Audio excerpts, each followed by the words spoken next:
Welcome to my channel Sahitya Classes. Today we will discuss about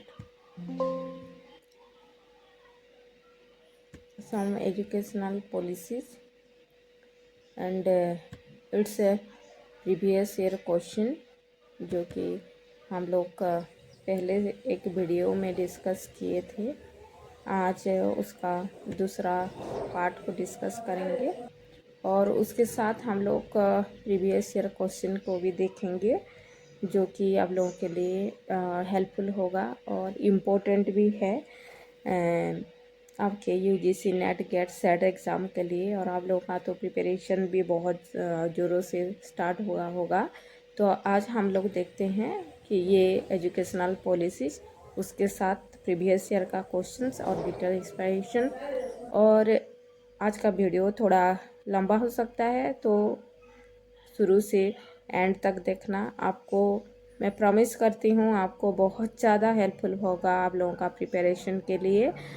अगर मेरी video आप लोग पहली बार देख रहे हैं तो लाइक शेयर एंड सब्सक्राइब करना मेरी वीडियो को और एंड तक ज़रूर देखना। और मेरी वीडियो के प्लेलिस्ट में आप लोग देख सकते हैं बहुत सारा प्रीवियस ईयर क्वेश्चन है, उसके साथ एक्सप्लेनेशन है और बहुत सारा बेनिफिटेड क्लासेस भी है, तो आप लोग देख सकते हैं। So let's start the exam, let's start our discussion. So first ये हम लोग डिस्कस कर चुके हैं Lord Macaulay's minute on education. मेरा वीडियो एक पहला वीडियो है, आप लोगों को मैं बता चुकी हूँ। ये उसका वो प्रीवियस है, मैं थोड़ा आप लोगों को हाईलाइट कर रही हूँ जो कि आपको याद में आएगा। तो ये था lord Macaulay's minute on education 1835। Wood's despatch जो मांगना कार्टा बोलते हैं उसको 1854 है। फिर उसके बाद हंटर कमीशन आता है। फिर पोस्ट इंडिपेंडेंस के बाद क्या क्या कमीशन और पॉलिसीज आया था। यूनिवर्सिटी एजुकेशन कमीशन जो 1948-49 में हुआ था उसको राधा कृष्णन कमीशन बोलते हैं। सेकेंडरी एजुकेशन कमीशन जो कि 1952-53 में हुआ था, मोदिलियर कमीशन उसको बोलते हैं। कोठारी कमीशन 1964-66 में हुआ था जो कि 10+2+3 आप अभी हम लोग जो पढ़ रहे हैं उसके। फिर 2020 में जो NEP हुआ है उसको फिर चेंज हुआ है। तो ये कोठारी कमीशन में आप लोग का कंपलसरी एजुकेशन जो था 6 to 14 ईयर्स, ये आपका कोठारी कमीशन में आता है। ये इम्पोर्टेंट क्वेश्चन बनता है। फिर स्टेट इंस्टीट्यूशन ऑफ एजुकेशन जो SIE है इलाहाबाद 1964 में हुआ था।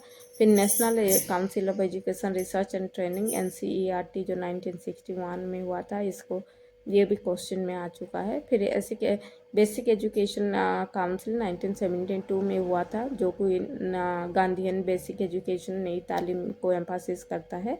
फिर state council of education research and training SCERT 1981। ये सब हम लोग लास्ट क्लास में पढ़े थे। आज हम लोग देखते हैं national policies and major educational programs, क्या क्या इम्पोर्टेंट प्रोग्राम्स है। So national policy on education NEP 1986 revised 1992 हुआ था। So focused on universal access equality and quality education. Key features like education as a fundamental tool for national development, then operation blackboard for infrastructure improvement, district primary education program, ये सब आप लोगों का क्या 1992 national policy में आया था। Then आपका क्या है national literacy mission, focus on women's education and adult literacy, ये सब आप लोगों का नेशनल पॉलिसी में आता है on education 1982। So adult literacy और वुमेंस एजुकेशन आपका national policy on education NEP 1986 में आया था जो कि रिवाइज्ड हुआ था 1992 में। इसको आपको याद करना है। नेक्स्ट जो है district primary education program DPEP आप लोगों को तो पता होगा। DPEP जो हुआ था आप लोगों का district primary education program 1986-87 aimed to universalize primary education by reducing drop out and improving learning outcomes specially in backward districts. तो बैकवर्ड डिस्ट्रिक्ट्स में जो स्टूडेंट्स ड्रॉप आउट किए थे उनका एजुकेशन को एक बार और मतलब कंटिन्यू करना DPEP का प्रोग्राम में आता था। Next, Operation Blackboard 1987-88 launched to improve school facilities. Each primary school was to have at least 2 classrooms, 2 teachers and a blackboard. ये ऑपरेशन ब्लैकबोर्ड हुआ था 1987-88। Then mid day meal scheme 1995, जो mid day meal scheme जो है 1995 में शुरू हुआ था। Introduce to improve enrolment, attendance and nutritional status of primary school children through free cooked meals. ये भी बहुत ज़्यादा इम्पोर्टेंट आता है। तो मिड डे मील स्कीम जो 1995 में हुआ था, ये मतलब एजुकेशन को तो इम्पोर्टेंट दे रहा था, उसके साथ स्टूडेंट लोग का अटेंडेंस एनरोलमेंट कैसे बढ़ेगा, उसके साथ प्राइमरी स्कूल जो स्टूडेंट पढ़ते हैं उनका न्यूट्रिशन कैसे रहेगा, ये सब कुक्ड मील स्कूल में दे के ये स्कीम शुरू हुआ था 1995। Then School Chalo Abhijan 1995-96, a mass campaign promoting 100% enrollment and retention of all children in primary education. So 100% school enrollment ये था आपका स्कूल चलो अभियान 1995-96।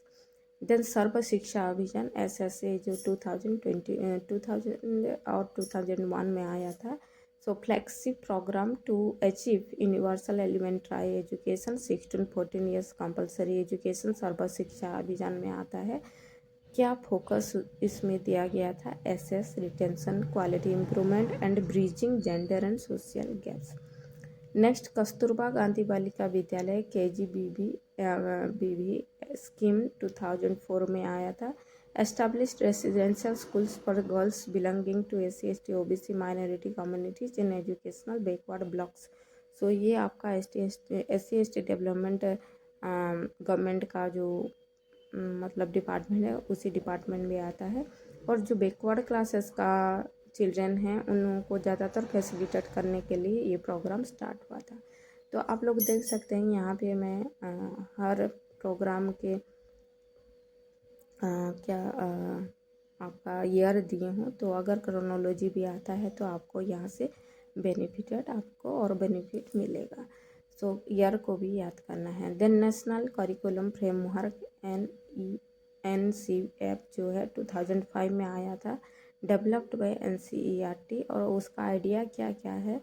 चाइल्ड सेंटर लर्निंग, मतलब चाइल्ड यहाँ पे इम्पोर्टेंट, चाइल्ड को सेंटर करके लर्निंग स्टार्ट होता है। कंस्ट्रक्टिव पेडागोजी मतलब यहाँ पे स्टूडेंट लोगों को कुछ इम्पोर्टेंट वर्क्स दे के उनका एक्टिविटी करा के जो पढ़ाई जाता है उसको कंस्ट्रक्टिव और चाइल्ड सेंटर लर्निंग बोला जाता है। Inclusive and activity based education, environmental awareness and peace education. तो यहाँ पे आपका जो national curriculum framework and environment को भी इम्पोर्टेंस दिया गया है, जो कि 2005 में डेवलप किया गया था।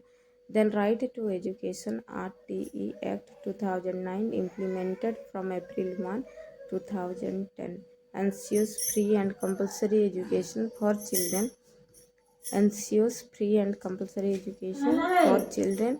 aged 6 to 14 years under Article 21A of the Constitution. Then mandates 25% reservation for disadvantaged children in private schools. तो प्राइवेट स्कूल में क्या होता है, 25% उनका जो रिजर्वेशन मतलब रखा गया है, ये आपका राइट टू एजुकेशन एक्ट 2009 में हुआ था, ये स्टार्ट हुआ था। और फोकस क्या है? On child friendly stress free learning. So learning को ज़्यादातर स्ट्रेस फ्री किया गया है। देन नेक्स्ट आपका free and compulsory education 2009, another name for RTE act reinforcing education as a fundamental right. Then institution for higher education, फिर क्या क्या higher education में हम लोग। देन उसके बाद इंस्टीट्यूशन फॉर हायर एजुकेशन जो कि IGNOU, Indira Gandhi national open university 1985 New Delhi में एस्टेब्लिश हुआ था। Provide distance and open learning opportunities, offering flexibility and access to higher education for all sections of society. तो ऑल सेक्शंस ऑफ सोसाइटी को ये मतलब ये क्या करता है ना, डिस्टेंस लर्निंग को ज़्यादातर इम्पोर्टेंस देता है। जो हम लोग घर में बैठ के भी हम लोगों का डिग्री कर सकते हैं, डिस्टेंस में एग्जाम दे सकते हैं, ये सब IGNOU करता है, जो कि 1985 में हुआ था। देन मॉडर्न पॉलिसी फ्रेमवर्क, जो नेशनल एजुकेशन पॉलिसी एनईपी 2020, ये मॉडर्न पॉलिसी है, फ्रेमवर्क है जो एनईपी 2020, ये historic reform replacing the 1986 policy after 34 years. So 1986 के बाद ये ऐसा एक पॉलिसी है जो कि हम लोगों के एजुकेशन में पूरा डिफरेंट टाइप का ये पॉलिसी लाया है। जैसे उसका विजन क्या है, education for the 21st century, equitable, inclusive and holistic learning. ये आपका क्वेश्चन में आ सकता है। नेशनल एजुकेशन पॉलिसी 2020 का विजन क्या है, education for the 21st century, equitable, inclusive and holistic learning. उसका की थिंग्स क्या क्या है, school education 5+3+3+4 structure replacing 10+2 system. जो कोठारी कमीशन में 10+2 सिस्टम जो था, इसको रिप्लेस करके हम लोग का 5+3+3+4 हुआ है। ये है आपका change. Mphasis on early childhood care and education, ECC. इसको ये भी आप लोगों का बहुत ज़्यादा इम्पोर्टेंट है, ये क्वेश्चन में आ चुका है। Foundational literacy and numeracy mission by 2025। सो foundational literacy and numeracy mission जो है 2025 तक उसको अचीव करना है। Then multilingualism and promotion of mother tongue as medium of instruction till grade 5। So till grade 5 तक उसका क्या है, आप लोगों का मदर टंग और मल्टीलिंगुअलिज्म को भी इम्पोर्टेंस दिया गया है। Board exams to assess core competencies rather than rote learning. Rote learning को मतलब उतना ही ज़्यादातर हम लोग, जैसे हम लोगों का प्रीवियस एजुकेशन पॉलिसी में रोट लर्निंग में जैसे इम्पोर्टेंट मतलब चल रहा था, इसको रिप्लेस किया गया है कॉम्पिटेंसीज, मतलब कुछ करके सीख के उसको मतलब एग्जाम में, मतलब हम लोग का स्किल के बेस में भी ज्यादातर इम्पोर्टेंस दिया गया है। Higher education aim 50% gross enrolment ratio by 2035। So 2035 तक 50% ग्रॉस एनरोलमेंट रेशियो, ये भी आप लोगों का एग्जाम में आ चुका है। 50% ग्रॉस एनरोलमेंट रेशियो जो 2035 में 2035 तक उसको अचीव करने के लिए टारगेट दिया गया है। Establishment of multi disciplinary education and research universities, जो कि हम लोग अभी कर रहे हैं, मिरर्स मल्टी डिसिप्लिनरीज हम लोग पढ़ रहे हैं, मतलब अंडर ग्रेजुएट में ये ऑलरेडी एंटर हो गया है। Flexible entry and exit options with academic banks of credit, ये भी हम लोगों का चल रहा है। सिंगल हायर मतलब multiple flexible entry exit options, मतलब आप लोग अगर 1 ईयर डिग्री कर रहे हैं, आप लोग एग्जिट कर सकते हैं, फिर दूसरा कोर्स करके फिर अगर वापस आना चाहते हैं तो भी आ सकते हैं। ये सब फैसिलिटी आप लोग का हुआ है। सिंगल हायर एजुकेशन रेगुलेशन, जो कि HECI है, higher education commission of India. Then ये integration of vocational and liberal education, फिर वोकेशनल एजुकेशन को भी बहुत ज़्यादा इंपॉर्टेंट दिया गया है, जैसे integration of vocational liberal education, teacher education, जैसे 4 year integrated BD as the minimum qualification by 2030। Then national professional standards for teachers, then technology and research, national educational technology forum, NETF। ये आप लोग का all जो abbreviation है ना, ये आप लोगों के लिए बहुत ज़्यादा इम्पोर्टेंट होता है। National research forum for promoting research and innovation, equity and inclusion, special focus on disadvantaged regions, gender inclusion, differently abled learners, ये सब फील्ड को इम्पोर्टेंस दिया गया है। सो अगर मेरी वीडियो आपको इन्फॉर्मेटिव लग रहा है, कि मेरा मेहनत आप लोगों को अच्छा लग रहा है, कि मैं सही में मेहनत कर रही हूँ, तो प्लीज़ मुझे लाइक एंड सब्सक्राइब करना, बेल आइकन को हिट करना, जो कि आप लोग नोटिफिकेशन आपको मिलेगा। सो let's start the questions. So like, share and subscribe my channel. So according to NEP 2020, what is the full form of ECCE? देखो ये प्रीवियस ईयर क्वेश्चन है, मैं बोल रही थी ECCE का मतलब ये इम्पोर्टेंट है, तो आप लोग का educational classes for caring early childhood, this is your answer.